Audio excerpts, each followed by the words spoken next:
여러분 안녕하십니까? 7시 인사드립니다. 출발 성공 투자 박민영입니다. 안녕하세요. 김수정입니다. 전일 뉴욕 증시는 7월 FOMC 의사록이 예상보다는 완화적이었다라는 그런 안도감을 줬음에도 불구하고 이 7월 소매 판매가 예상치를 하회하면서 3대 지수가 모두 하락 마감했습니다. 특히나 어제는 기술주를 향한 매도세가 다시 나타나면서 나스닥 지수가 1% 넘게 밀렸는데요. 어제 국내 증시가 다시 또 본격적으로 악재를 받아들이는 느낌이 났었는데 오늘까지도 이러한 분위기가 이어지지 않을까 하는 걱정이 되거든요. 네, 또 살짝 시장의 분위기가 바뀌는 듯한 느낌입니다. 어떻게 바라봐야 될지 밤사이 들려왔던 소식들 그리고 어제의 내용들까지 같이 정리해 가도록 하겠습니다. 일단 9월 FOMC에서 50bp 인상 가능성이 조금 더 올라갔습니다. 페드워치 툴 오늘 아침에 가져온 내용인데요. 어제까지만 해도 50bp 인상 가능성이 59%였는데 이게 64%로 올라갔고요. 75bp 인상 가능성이 41%에서 35%로 줄어들었습니다. 자이언트 스텝이 아니라 빅스텝 가능성에 좀 더 무게가 실린 것이죠. 이것의 근거는 바로 FOMC 의사록 공개였습니다. 확인해 보시죠. FOMC 의사록 공개는 이 파월 의장의 발언과 크게 다르지 않았습니다. 다만 헷갈립니다. 어느 쪽으로도 해석이 가능한 내용들이 들어가 있었기 때문인 거죠. 물가 안정 극대화를 위해서 긴축 기조 전환할 거야. 금리 인상 속도 더 빨라질 거야. 이런 발언도 있었는데 시장에서는 조금 더 이쪽에 초점을 맞춘 겁니다. 어느 시점에서 기준금리 인상 속도를 적정하게 조절할 것이다. 여기에 초점을 맞추면서 50bp 인상 가능성으로 조금 더 무게가 실린 거고요. 시장도 이로 인해서 낙폭을 좀 줄였습니다. 확인해 보시죠. 자, 3대 지수 모두 다 장중 저점 대비 낙폭을 좀 줄인 채 거래를 마쳤습니다. 다만 후반에서는 50bp도 많아. 그리고 앞으로도 인상 기조는 계속 이어질 거야 라는 쪽에 초점이 맞추면서 다시 한번 이 낙폭을 키우긴 했습니다만 그래도 저점 대비는 좀 많이 줄였죠. 다우 0.5, 나스닥은 1.2% 빠졌고요. S&P 500도 0.7% 정도 밀렸습니다.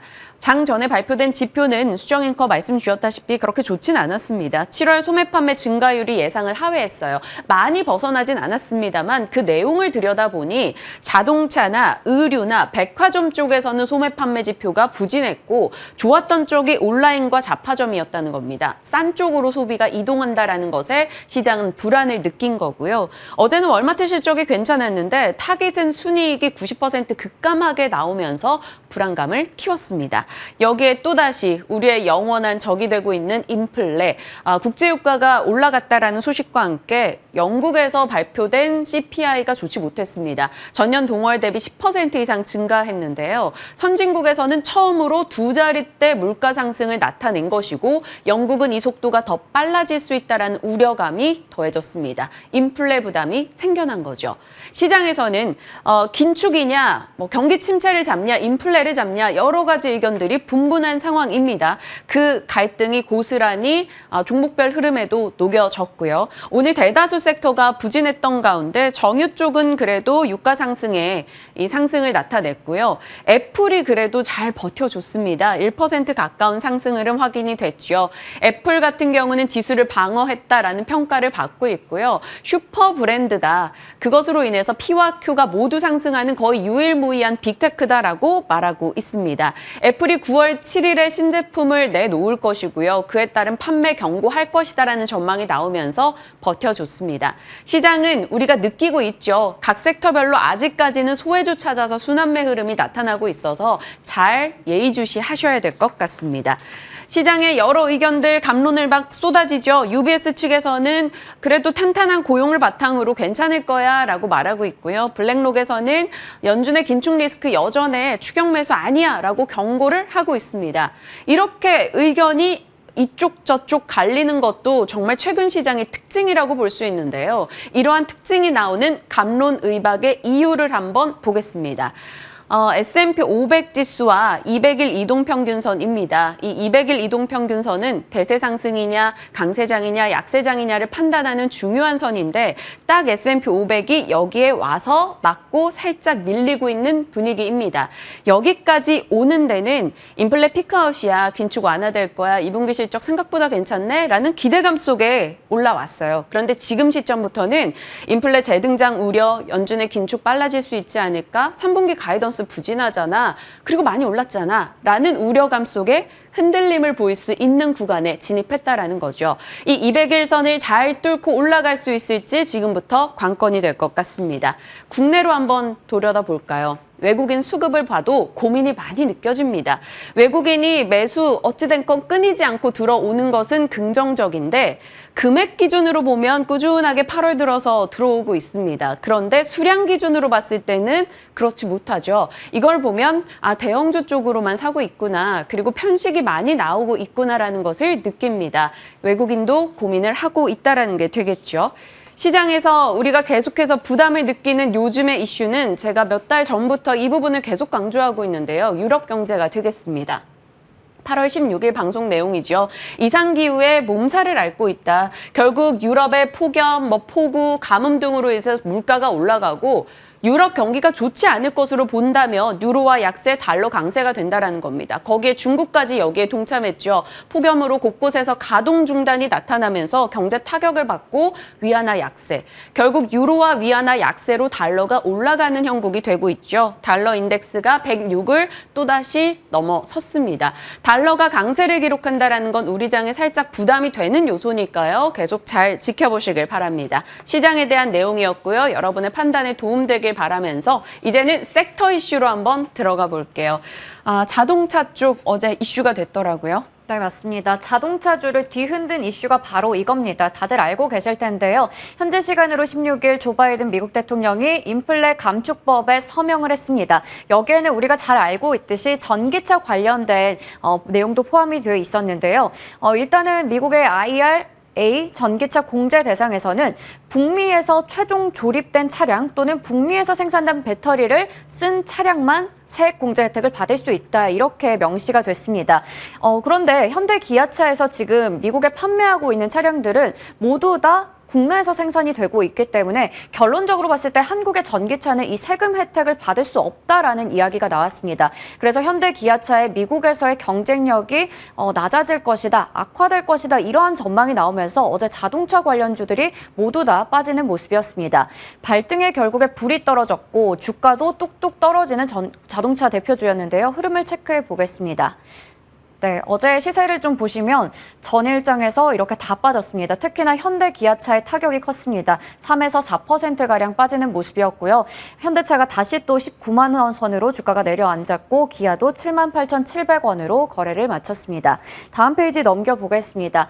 한편 이 부분은 중국에 대한 견제 조치다라는 이야기가 나오고 있죠. 왜냐하면 이 중국에서 생산된 배터리와 핵심 광물을 사용한 전기차에 대해서 세액 공제 대상에서 제외한다라는 그러한 이야기가 있기 때문입니다. 특히 배터리 소재와 생산지 요건을 강화하는 조항들이 들어가 있는데요. 첫 번째가 배터리 소재의 북미에서 생산되는 점, 이 부분의 요건을 계속해서 늘려가야 된다라는 부분이 명시가 됐습니다. 그리고 핵심 광물에 대해서는 FTA 체결 국가 내에서 생산이 됐거나 혹은 북미 쪽에서 재활용이 된 부분, 이 부분이 사용이 돼야 한다. 그 부분 역시나 2030년까지는 40%를 충족해야 되고 2027년 이후의 차량은 80%를 충족해야 한다는 부분으로 명시가 되면서 이게 결국에는 중국에 대한 견제인데 또 우리나라 전기차, 자동차주들이 타격을 받고 있다라는 얘기가 나온 겁니다. 한편 이에 따라서 국내 배터리 업계들은 좀 화색을 띄었다라는 어제 기사들도 찾아볼 수가 있었는데요. 한번 체크해 보도록 하겠습니다. 이미 LG 에너지 솔루션이나 SK온, 삼성 SDI 같은 이러한 국내 배터리 업체들은 북미 쪽에 생산 시설을 가지고 있고 또 증설을 하고 있는 단계입니다. 2025년까지는 이렇게 북미 쪽에서의 생산 능력을 더 키워간다라는 이야기가 나오면서 이들은 오히려 반사 이익을 얻을 수 있다. 그런 부분이 전망된다라는 얘기가 나왔는데요. 하지만 과제가 있습니다. 이 소재의 탈중국화가 시급하다라는 부분인데 특히 이 세계 전기차 배터리 양극재와 음극재 생산량의 중국산 비중은 70에서 85%까지 차지를 하고 있습니다. 워낙에 이 가성비가 저렴하다라는 부분에서 국내 배터리 쪽도 국내 전기차 쪽도 이쪽에서 많이 의존을 하고 있기 때문에 이 부분에 대해서는 탈중국화가 필요하다라는 얘기가 나오고 있는 겁니다. 이런 상황에서 2차 전지주의 흐름도 좀 엇갈렸었는데요. 그중에서도 어제 유난히 주목을 받은 종목이 있었습니다. 어제 무려 14개 증권사에서 리포트를 쏟아내는데 바로 LNF입니다. LNF가 2분기 어닝 쇼크를 기록했죠. 이 영업이익이 컨센서스 대비해서 14%가량 빠지면서 실적은 좀 아쉬웠습니다. 하지만 어제 주가는 또 강하게 올랐어요. 5%가량 올랐는데요. 바로 레드우드에서 핵심 광물, LNF에서 양극재, 이렇게 북미 양극재 밸류체인을 구축한다라는 부분에서 IRA의 모범 답안을 제시하고 있다라는 식으로 대신증권에서 리포트가 나왔습니다. 그래서 이 IRA 법안의 최대 수혜주다라는 얘기가 나왔고요.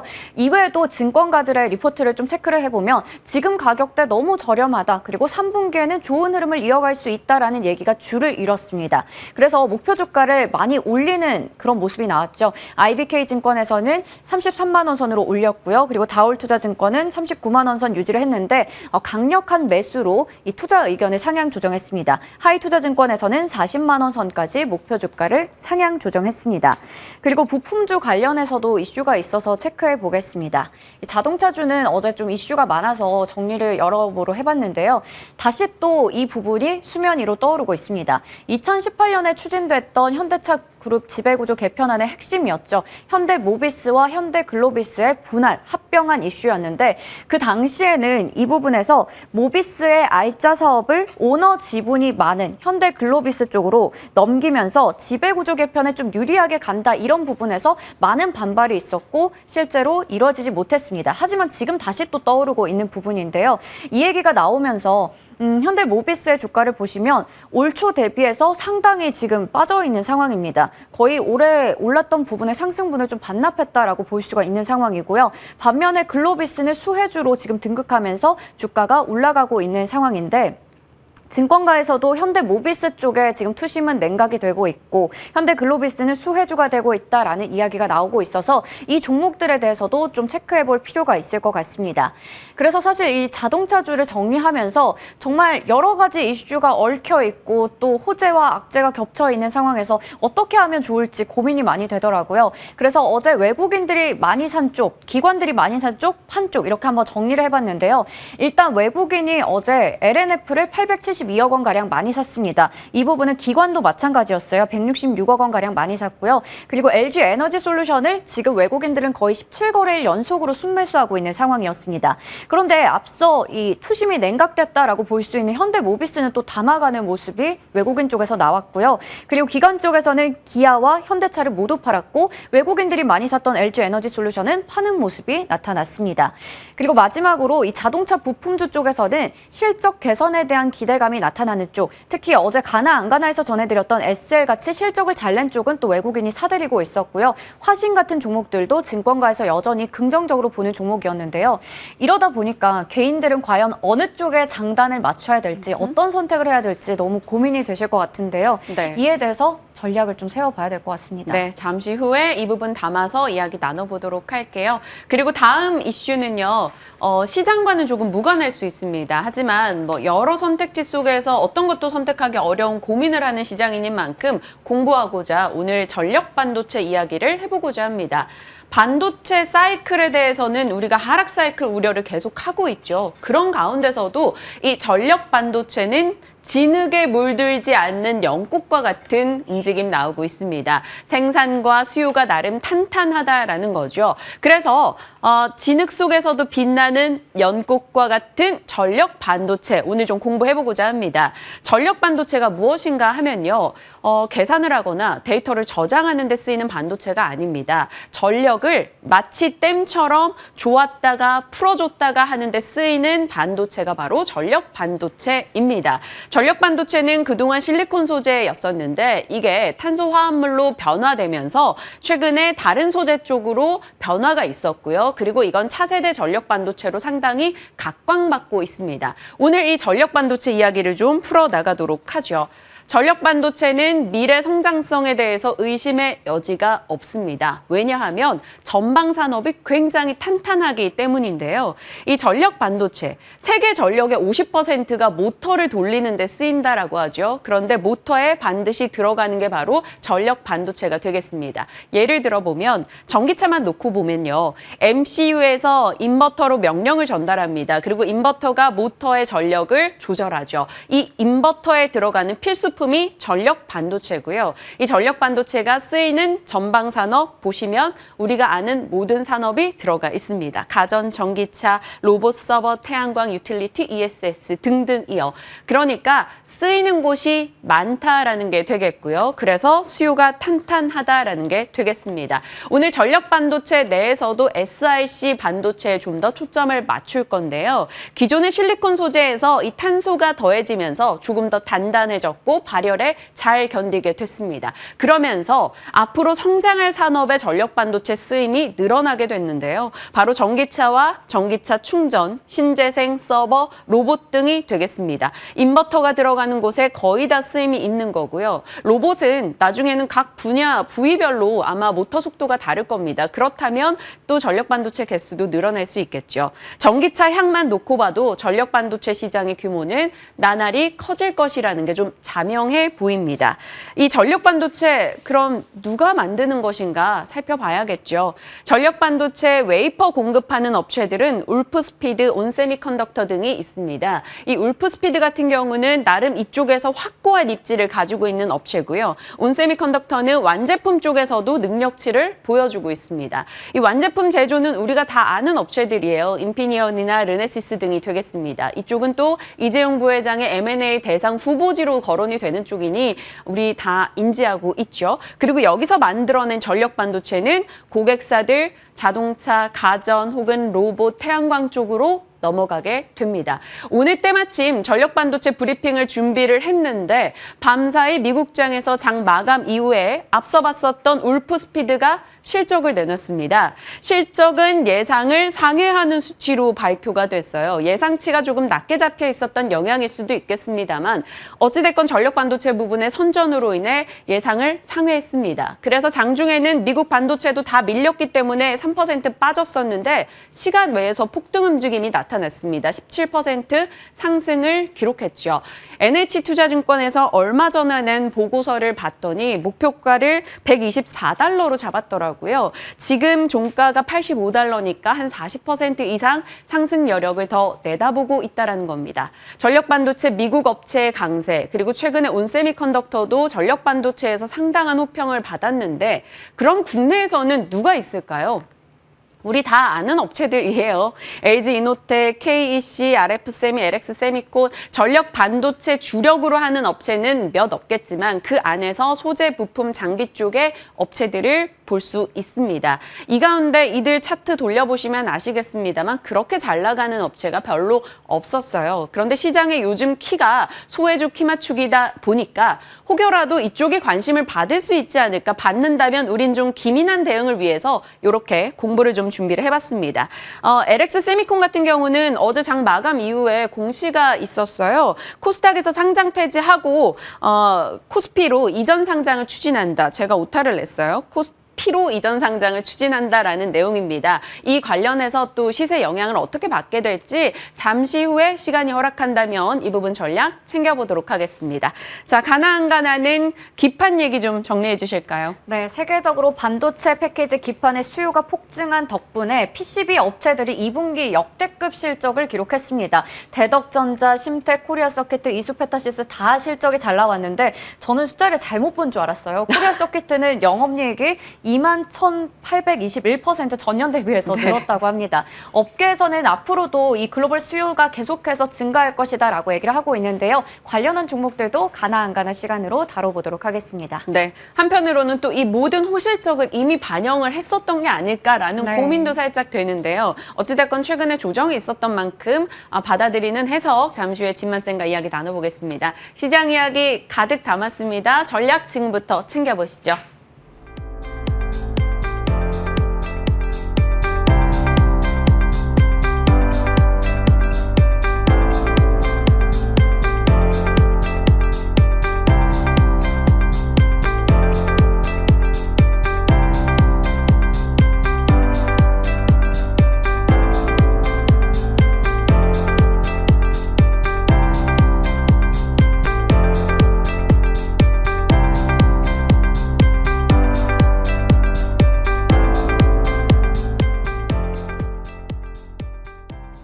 항상 시장에 주요 변곡이 있거나 주요 일정이 있거나 아니면 폭락이 있거나 할 때 진만쌤과 마주했던 것 같아요. 오늘도 마찬가지입니다. 진만쌤 안녕하십니까? 네, 안녕하세요. 네. 네.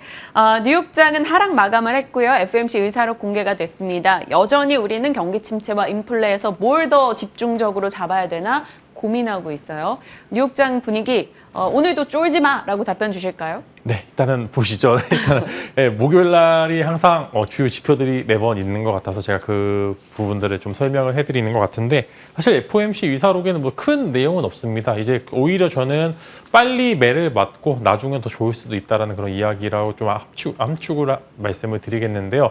일단은 금리 인상에 대해서는 50bp와 75bp 중에 75bp에 조금 더 기울지만 일단은 TP라 그러죠. 탑 포인트 어차피 올려도 그 안에서 최대 포인트가 정해져 있기 때문에 어떻게 올려든 먼저 올리느냐 아니면 나중에 50bp를 두 번 올리느냐 그 차이로 보시면 좋을 것 같고 오히려 연준이 지금 이야기하고 있는 주요 포인트 중에는 생각보다 빠르게 잡히고 있고 우리가 컨트롤할 수 있는 부분 내에서 물가가 움직이고 있고 6월에는 실패를 했지만 7월부터는 연준이 하고 있는 그런 여러 가지 정책적인 코멘트에 맞춰서 좀 움직이고 있고 의외로 GDP가 빠르게 역성장에서 좀 성장 부분으로 전환이 될 것으로 예상이 된다라는 포인트에 조금 더 집중을 하실 수 있을 것 같고 사실 조금 너무합니다. 이제 미국 혼자 돈을 풀고 시장을 다 했다가 그 다음에 미국이 먼저 금리를 인상을 해버리니까 이제 뒤에 있는 후발주자들이 따라를 못 가는 부분들이 있기 때문에 지금 강달러 형세가 계속적으로 좀 나오고 있고 달러 인덱스도 계속 빠지지 않는 이유가 결국에는 금리 인상 시기에는 달러 인덱스가 빠질 수 없다라는 그런 이야기를 말씀을 드리기 때문에 지금은 1,300원을 그냥 기준으로 보시면 좋을 것 같습니다. 이제 다 내년까지는 1,300원을 기준으로 보시고 1,300원 또 1,300원 위로 올라와서 지금 또 지수가 위험해라고 하는 생각보다는 지금 당장은 1,300원을 기준으로 보시면 좋을 것 같기 때문에 여러 가지 포인트로 해서 FOMC 의사록을 보시면은 지금 당장은 조금 더 흔들릴 수도 있어요. 지금 어차피 많이 오른 구간이라서 조정이 필요한 구간이긴 하지만 근본적으로 봤었을 때는 연준도 그렇고 현재 바닥권에서 많이 올라와 있기 때문에 너무 걱정하지 말자라고 일단 다독이는 그런 부분들로 나오고 있기 때문에 잭슨 홀 미팅 25일부터 27일까지 있는데 그 부분에서 과연 그 사이에 어떤 이야기가 나올지 사실 그 이야기에는 새로운 악재가 없기 때문에 오히려 약간의 조정 혹은 위로 오를 수 있는 약간의 강보합권에서 계속적으로 지수가 좀 있을 수 있을 거라는 말씀과 함께 국내 시장도 마찬가지로 이제 의외로 이제 반도체 기업들이 바닥권에서 잘 올라오는 모습을 보여주고 있고요. 그다음에 어제 장은 사실상 자동차와 그다음에 2차 전지 쪽에 약간의 이제 수급이 빠지는 그런 현상이 있었기 때문에 너무 걱정하실 필요는 없고 약보합권 내에서 모아갈 수 있는 종목은 또 모아갈 수 있는 시간이 되지 않을까라는 그런 말씀으로 아까 이제 말씀드린 것처럼 너무 쫄지는 말고 이제 여기서 우리가 할 수 있는 부분에 집중을 해보시면 좋을 것 같습니다. 네. 일단은 시장의 엄청난 급변보다는 약보합, 강보합 정도 수준 내에서 움직임 이어갈 거고 그 가운데에서 모아갈 종목을 모아가보자라고 이렇게 정리를 해주셨습니다. 그럼 섹터로 각각 들어가 볼게요. 이 인플레 감축법 이야기를 저희가 언제까지 해야 될까요? 처음에는 사실 그래요. 이게 마치 연인이 만날 때 처음에는 서로가 막 좋은 점만 보이다가 내용을 뜯어보니까 단점들이 보이기 시작하는 거예요. 지금 인플레 감축법도 딱 그런 형국입니다. 처음에는 와 환호했다가 거기서 우리 수혜 제대로 받나? 이런 걸 고민하는 시점이 되면서 한국 전기차 혜택이 거의 없다라는 점 이게 어제 자동차에 부담이 됐어요. 네, 나쁜 것 같습니다. 이제 뭐 공장은 다 지으라고 해놓고서 지금 뭐 당장에 할 수 있는 유예 기간을 전혀 주지 않았다라는 점에서 사실 미국 입장에서는 굳이 이렇게까지 이제 동맹국들을 좀 이제 할 필요가 없는. 사실 한국뿐만 아니라 유럽 쪽도 지금 이제 해당이 안 되는 그런 이제 차종이 굉장히 많고요. 너무해요. 이제 이제 한국 같은 경우에도 이제 국내에서 전기차를 생산을 해서 미국으로 이제 옮기는 이제 그런 이제 절차로 지금 판매가 되고 있는 상황이고 이제 그런 부분들이 있기 때문에 사실상 아직 EV6나 아니면 이제 아이오닉 등 국내 좀 유료 전기차들은 이제 세액 공제를 못 받기 때문에 사실상 점유율에 있어 지금 점유율이 가장 필요한 시기입니다. 점유율을 많이 올려야 이제 되는 시기에서 또 한 번의 이제 주가 하락을 야기할 수 있을 만한 그런 요소들이 나올 수 있을 것 같고 이제 미국 전기차 공장은 2025년도에나 이제 좀 돌아가 있는 부분들이 있기 때문에 돈은 돈대로 쓰고 세액 공제는 못 받고 또 만약에 25년도 가서 점유율이 또 밀렸다고 하면은 또 이제 하락의 주요 원인이 되겠죠.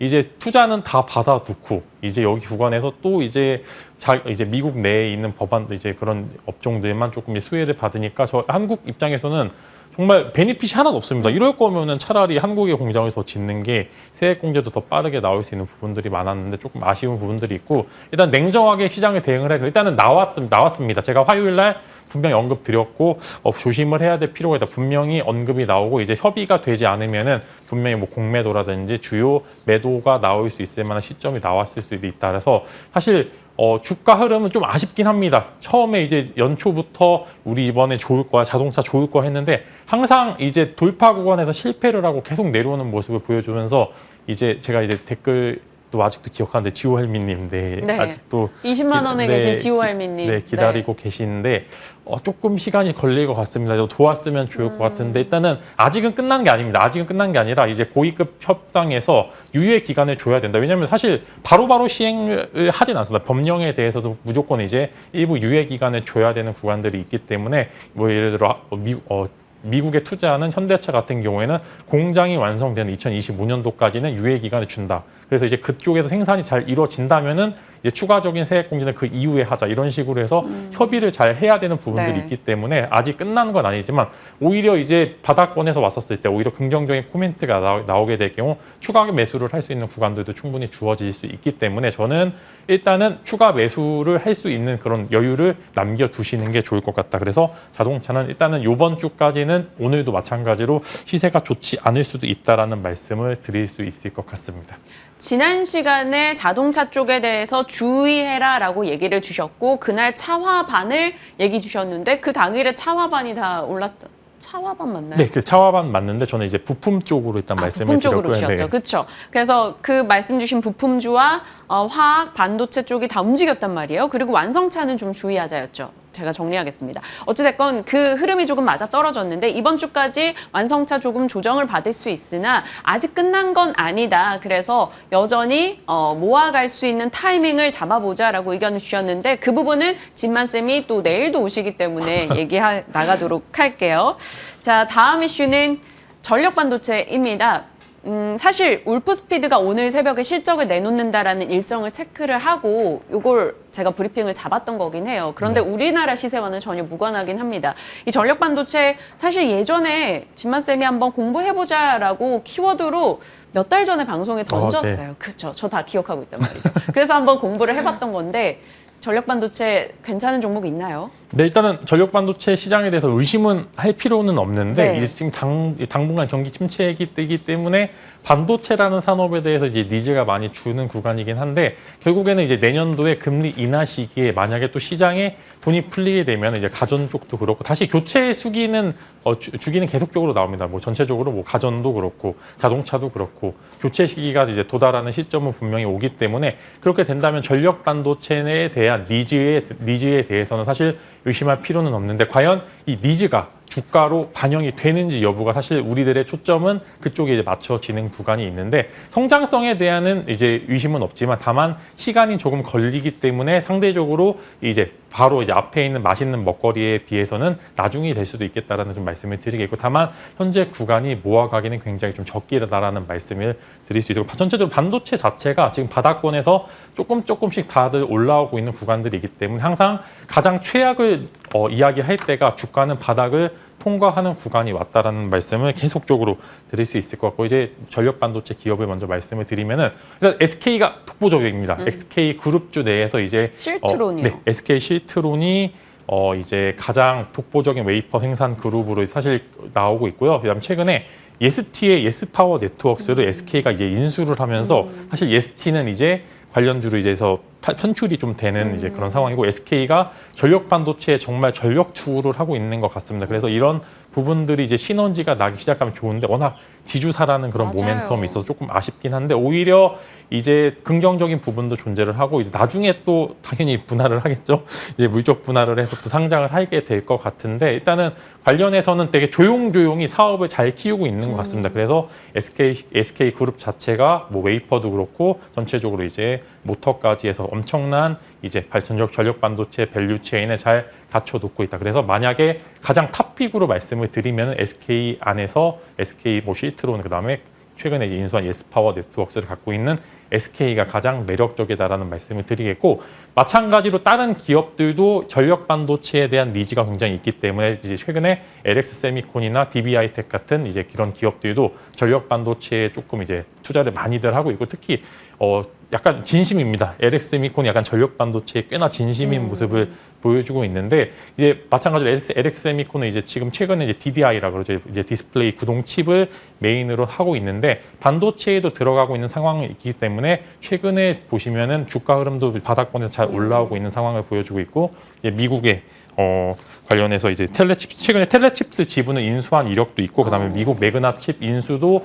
계속적으로 적극적으로 진행을 하고 있는 상황이 와서 저는 만약에 상장돼 있는 기업 중에서 전력 반도체 탑픽을 말씀을 드리면은 LX 세미콘이 실적도 잘 나오고 그 다음에 향후 모멘텀도 굉장히 좋다. 워낙 이제 컨센을 높게 잡아 놔가지고 지금 컨센을 막 그렇게 크게 상회하지 않는 모습을 보여주고 있긴 한데 그만큼 배당도 많이 주고 그 다음에 앞으로 향후 모멘텀도 굉장히 좋기 때문에 저는 만약에 상장 주 중에는 LX 세미콘이 가장 탑픽으로 말씀을 드릴 수 있을 것 같습니다. DBI텍은 사실 지금 워낙 차량용 반도체 쪽으로 많이 포커스가 맞춰져 있어서 그런 부분들이 희석이 될 가능성이 굉장히 크다라는 말씀을 드릴 수 있을 것 같습니다. LX 세미콘은 7월 22일 진만 스픽이었고 13% 수익이 났어요. 어제 장 마감 후 공시에 대한 해석도 그럼 좀 덧붙여 주세요. 13년 만에 코스피로 넘어간다고요? 네, 저는 이런 부분들에 있어서 회사 자체가 좀 주주 친화적이기도 한 것 같습니다. 그래도 이제 배당도 워낙 많이 주고 다만 이제 조금 이제 유통 주식 적기 때문에 사실 공매도의 주요